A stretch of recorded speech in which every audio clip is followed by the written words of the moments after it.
ole hei tun hmaya khan nia so lampang chim lampang BCM Baptist Church of lampang kha khom pui te han ne kha tlangwal fedrikan thu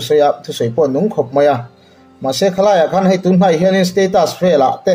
rom viral na sakhop maya ke ni en ti te atong kam te khat le min chapo de ule an ti nge ni tiang khanin viral na sakhop maya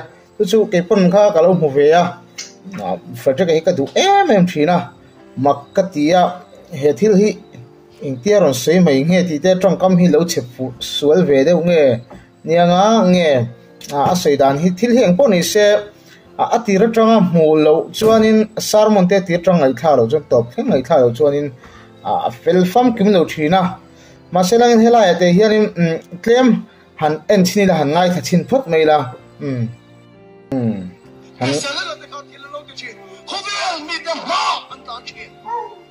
mi so rong ko tu ring tu ram in ti pia ki la fik rong ko ka tu mi atikilo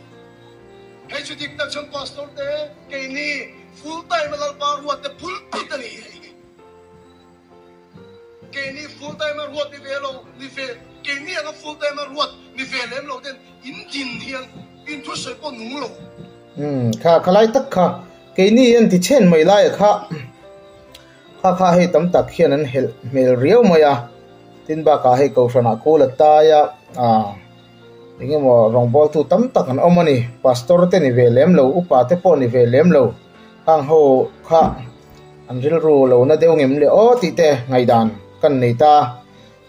chu eng po ni se chu ka ngai dan mai pela ma mi ngai dan te po hi ni ve tho nin ka sia pon se ngai thre zel phot tiang ai nom lo mian mo chu mai mai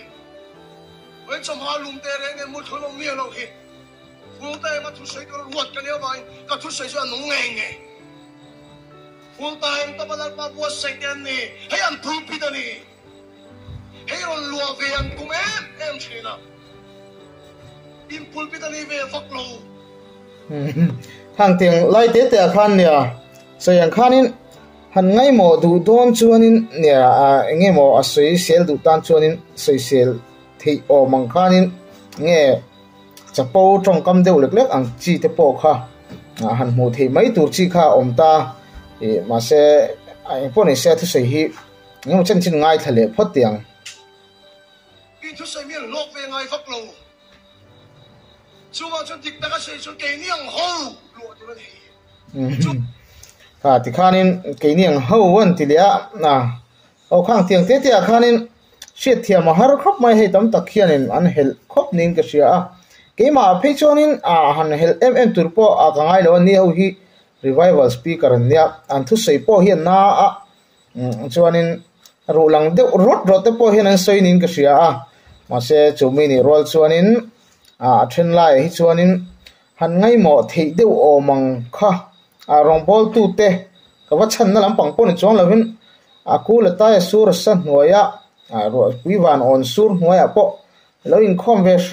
ram thin thing lo ta ka pathian rong lo bol ve ram thin ho